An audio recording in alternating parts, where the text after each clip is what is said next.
In the last 3 months, I've had 3 all-time 20-minute power PBs. I'm going to tell you how I did it. It wasn't complicated protocols or marginal gains, just 3 changes to the way I train. Last year, my best 20-minute power was 335 watts at 78 kilos. Then I matched that in a Zwift race this May, but at 76 kilos.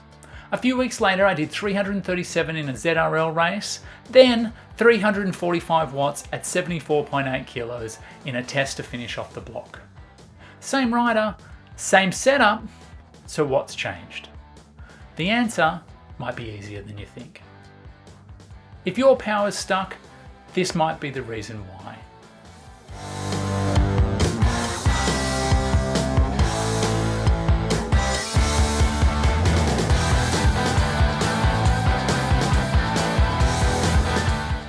When Stephen and I started working together, one of the first steps was a series of baseline tests. I always felt like I had a pretty good handle on my zones, especially zone 2. I'd done all the pseudoscience, max heart rate, lactate threshold, all of the calculators. I landed at 162 beats per minute as my upper boundary. It felt right, especially with my particularly high max heart rate, but I was off. Way off. Stephen's test put my aerobic ceiling closer to 150 beats per minute. I always take a bit of pride in making sure zones are set up correctly. For reference, the ones I use in Training Peaks are the Andy Coggan zone, so it's 5 heart rate and 6 power. The main thing I try and look for is to make sure that when you're riding steady state, that your heart rate zone, let's say top of zone 2, matches the power that you're doing for your power zone. But I think the main thing in this situation was that we needed to bring you back down a little bit in zone 2. Adapting to that was a shock. On Zwift, it meant dropping back from the pace partners I was used to. Outside, it meant easing up every time the road kicked up. But the big shift was pairing those numbers with actual power. For me, the top of zone 2 sits around about 250 watts. If I'm over 150 beats per minute at that number, I know something's off. It might be fatigue, it might be the heat or dehydration. But that combo became a really powerful form check for me. I also had to rethink my understanding of what a zone 2 ride actually is. I used to think it had to be perfect. Never leave the zone, not even for a second. Stephen's approach challenged that completely. Heart rate still matters, but I've learned to treat zone 2 as an anchor, not a prison. The goal isn't perfection, it's awareness. Really, to know what your top of zone 2 is, I define it really by a metabolic point, which is your LT1, lactate turning point 1, which really you can only do in the lab and measure lactate, and it changes day to day, and it changes if you've eaten carbohydrate and a whole bunch of other things. I usually give you a little bit of leeway, plus or minus 5 beats a minute for that number is actually okay. I've had the same conversation with a few mates recently, riders at a similar level, and they were making the exact same mistake I was, sitting in a low zone 3 thinking they were doing zone 2. And that's the problem. You're not building threshold, you're not building base. You're kind of riding in no man's land. So here's the call to action. Check your zones. Retest if it's been a while. Pair your heart rate with your power. And if you're unsure, reach out to a coach for help.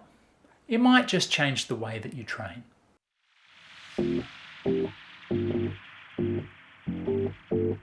Before coaching, I was doing structured training, but most of it was stuck around an FTP that probably wasn't right.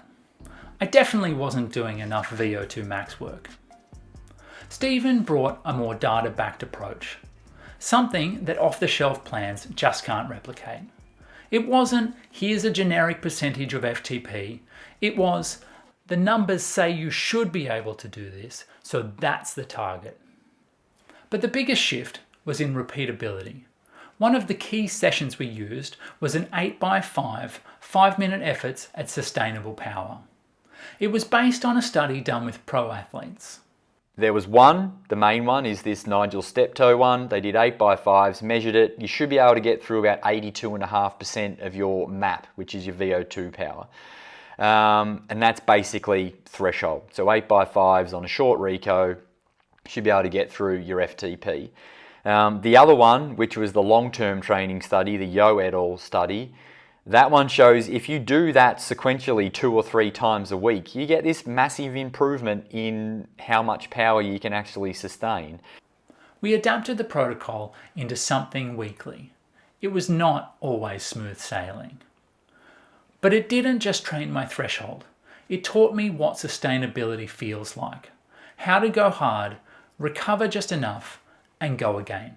I gave you this 8x5 minute at FTP block on, I think we did, 2.5 minutes recovery.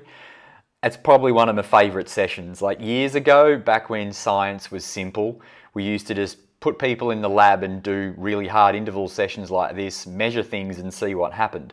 As in, like, what's VO2, what's lactate, what's changes in pH, what's your perceived exertion, what's your core temperature do, all these different things just to see what the response to exercise is. This 8x5 minute session, as what I called it, at your best sustainable power, is a pretty good session for me to figure out what your threshold actually is, and it's a good session for you to learn to feel what that feels like. From a coaching perspective, I'm trying to teach you pacing and realistically what you can do for X amount of efforts or X amount of total duration. What's funny is, my Zwift racing calendar ended up complementing this block perfectly. Right as we started, I got bumped back into Category A. And yeah, my ego didn't love it. In Cat B, I can sit at the front. I can go for podiums. But in A, it's pure survival mode. I'm just trying to stay on the wheel in front. But it forced me to dig deeper than I normally do. Not just once, but week after week. And that's where the training showed up. In one race, I was able to hold the bunch up the climb. Then I was able to attack with a teammate over the top. That kind of repeatability is something I've never been able to do in Category A. So here's the takeaway. We gravitate to the sessions that we know we can finish. Nobody likes getting dropped. But maybe, for the right sessions, we need to find the thing that's going to break us. Then, build up to being able to survive it. Try a category up on Zwift. Join a faster bunch ride. Do the workout that you've been dreading. Break it down, then build it up.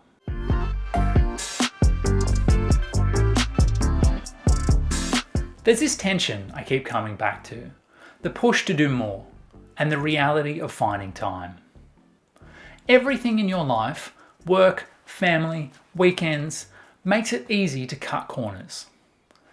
Take too long getting out of bed in the morning, stop for a coffee, or choose a slow start-stop route instead of getting to the work. When time is tight, it's easy to feel like just getting out there is enough. But if you're chasing performance, the quality of that time starts to matter.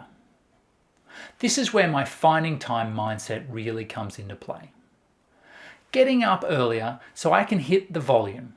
Riding when it's toll-free for my family, not always because I want to, but because that's the best way to make this whole thing work.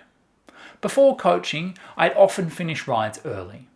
I'd hit a nice round number of kilometers and tell myself that was enough. Sometimes I'd blame it on time, but really, I could have just been out the door earlier. I just hadn't prioritized it.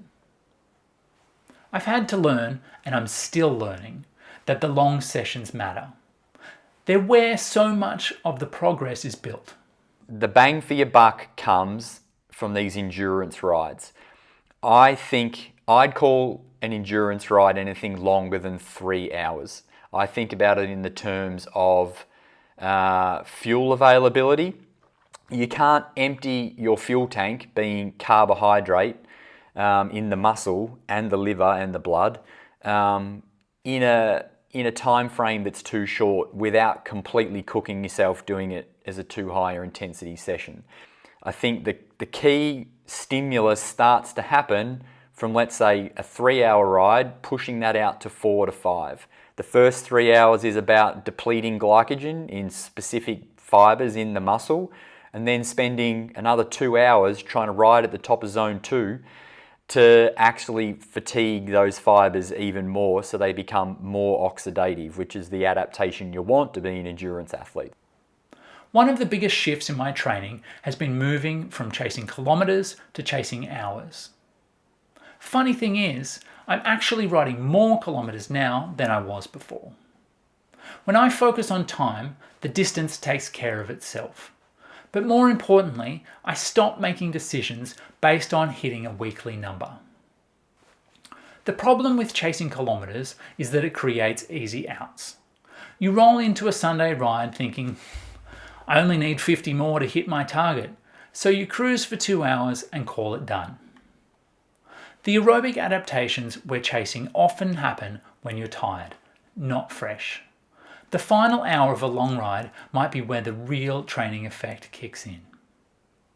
If the plan says 4 hours and you only do 3, you're selling yourself short. You wouldn't bail on the last interval of a threshold session just because you're close. It's the same with duration. The last bit matters. If there's one session to get right each week, it's the long one. Do everything you can to nail it. Get up earlier, trade in your brownie points, whatever you need to do to lock it in. You're probably even better off cutting a weekday session and adding that time to your Sunday ride, because that's where the real endurance gains are hiding.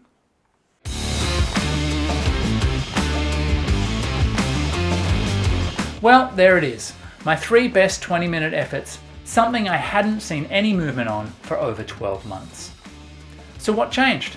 I got my zones right, I trained with the right kind of an intensity, not just harder, but smarter, and I stopped cutting rides short. If I had to sum it all up, I'm not sure who originally said this, but Stephen certainly is always badgering me with it. Easy when you go easy and hard when you go hard. That saying's been around for a long time, and it's very true to most people. Simple advice really, but it's made a big difference.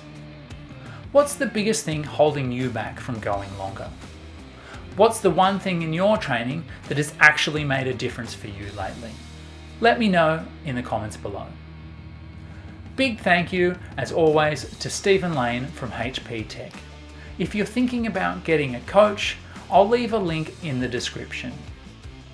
Other than that, folks, until next time, see ya!